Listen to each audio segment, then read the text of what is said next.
This time of the year right now, for half the teams in the league, half the fan bases of the NBA, there's so much hope. You're going into the offseason thinking that maybe, just maybe, this could be the offseason where everything turns around. You get the first overall pick, and in this particular draft, that means you get a life-changing, a franchise-altering, changing prospect, and that is Victor Wembanyama. And there's so much positivity with that, right? Like, yeah, only one team's going to end up with him, but it could be your team. It could be the Pelicans or the Thunder adding to an unbelievable amount of talent. It could be Houston bringing in a guy that completely changes everything for their future. Dallas could end up getting really lucky in the lottery and ending up with a franchise-altering, potentially championship-winning selection. We could have the next Tim Duncan going to San Antonio. There's so many possibilities here, but what about the other side of this? What about the dark side of the Victor Wembanyama story? What if a team gets the first overall pick in the draft and he decides he doesn't want to play there? What if for the first time in NBA history, the team with the first overall pick in the draft actually doesn't get to draft who they want? Victor Wembanyama has the opportunity to change everything about the NBA, not just this year, but moving forward into the future as well. And all it would take is one word: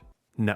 Now, typically in the NBA, this is not something we have to worry about a ton. Generally speaking, players are just really excited to be the first overall pick in the draft. And even if it's at a destination that maybe they didn't see themselves playing in initially, a lot of these fan bases are really passionate about their team, and they make these star players feel like they're at home. And yes, maybe 8 or 9 years into their career, they end up going to LA or New York or Miami or any of these other bigger market teams, or just requesting a trade elsewhere. And even though there are players like that, for example, like Zion Williamson, that I would expect eventually he's going to end up somewhere else, and he never really envisioned himself in New Orleans, generally speaking, it's not something you have to worry about at the time of the draft. But when you have a player as influential as Victor Wembanyama, where you know without a shadow of a doubt, assuming he's healthy, he's going to be the first overall pick in the draft, you have to start thinking about the influence that carries. We had a little bit of these conversations at the time that Zion Williamson came out in the draft, and I also think they certainly apply to Victor Wembanyama. Because, for example, let's just say, if we're thinking about maybe some of the bottom tier destinations for Victor Wembanyama, if Charlotte gets the first pick in the draft, there's some positives there.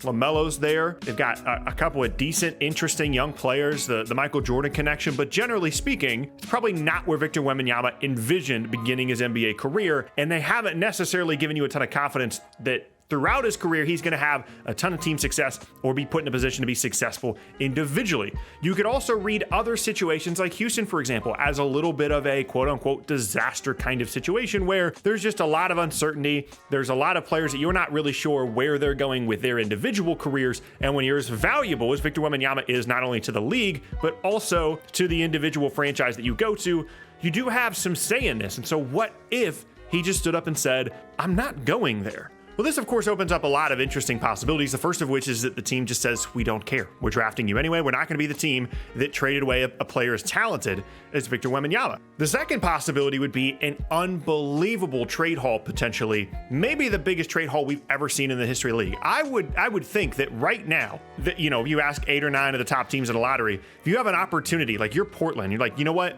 You can have the first pick in the draft, but you have to trade us everything other than Dame. They would probably do it. Most teams in the league are so enamored with this guy, correctly so, that they would give up a massive amount of assets. I think Oklahoma City right now, if you gave them the choice to trade away every single first round pick that they have that is not their own, all 15 extra first round picks they have over the next couple of seasons, in exchange for the first overall pick in this draft, they would do it. And you know what's crazy? If a team had the first overall pick and Victor Wembanyama decided, hey, I do want to play here, I want to be there, they wouldn't trade the first pick for those 15 future draft picks. That's the level of prospect that we're dealing with here. And although you could argue that in recent memory, there are versions of trades like this, where you have one big time player and a ton of assets, and those two things get exchanged for each other, the team that trades away the big time player and gets all those assets, you could make the argument that there are plenty of positive outcomes of that particular situation. It's never happened with a first overall pick and potentially generational prospect. And by the way, it wouldn't just be the team individually that would be motivated to try and make this happen. The NBA itself as a league undoubtedly would be in a better position moving forward if Victor Wembanyama ended up in a bit more of a high profile situation. If he ends up in Dallas alongside Luka, that is infinitely better for the league than him ending up in Charlotte, even though, yes, that would elevate the Charlotte franchise well above where it is right now. We've seen throughout the history of the league that stars want to go to big time teams, and that has been beneficial for the league overall and the health of the league and the interest of the league as well. Now, generally speaking, it wouldn't be great from an optics perspective that we have this guy coming over here and refuses to play for a couple of franchises, and that would look really bad for the franchise that he actually doesn't want to play for. But ultimately, it would kind of work out for them. I mean, yes, it would be really nice to have Victor Wembanyama, of course, but if you can just walk into all of these amazing assets in exchange for him, it's not a bad situation to be in either. However, there's a third possibility here. What if team gets the first overall pick, whether it be Charlotte, Detroit, whatever the case may be, and he's like, you know what, I don't want to be there. I want to be in Dallas or Portland or San Antonio, and he gives a list. He said, these are the teams I'd be willing to go to, negotiate with these teams. On one hand, maybe that does create a bidding war, and all these different teams are willing to give up everything possible in exchange for the first overall pick in the draft. But on the other, does that also kind of limit his value? And all of a sudden you're trading away a player who doesn't really have a value. Like, it's almost infinite at this point because of how much potential he has, but you're still just not getting nearly as much out of that as you could. And that would be a really, really bad look for the league. And however unlikely this scenario might seem now, it is something that needs to be talked about and needs to be discussed because it would have massive ripple effects throughout the rest of the history of the league. Maybe it would set this new precedent of big time first overall pick kinds of players being able to come in and decide their own destiny. There are plenty of people out there, plenty of basketball fans that think that the fact that these players are drafted to a particular situation and forced to play in a particular situation is not fair to them at all when you consider how much value this guy is bringing to the league, not only monetarily, but of course on the floor for the team that ends up drafting him. And it could set a new precedent, which would be very dangerous for the league, for guys to be able to just say, I want to go to LA, or I want to go to Dallas, or I want to go to Miami. And then you're looking at situations where teams like Charlotte and Detroit and Milwaukee in certain circumstances prior to Giannis aren't getting these franchise-changing players. The whole point of the draft is to elevate those teams that are at the lower part of the league and bring them up to at least the middle or the top, and to continue to keep most of the league competitive. And when you have half the league right now that ended up tanking for this guy, first and foremost, only one team's going to get him.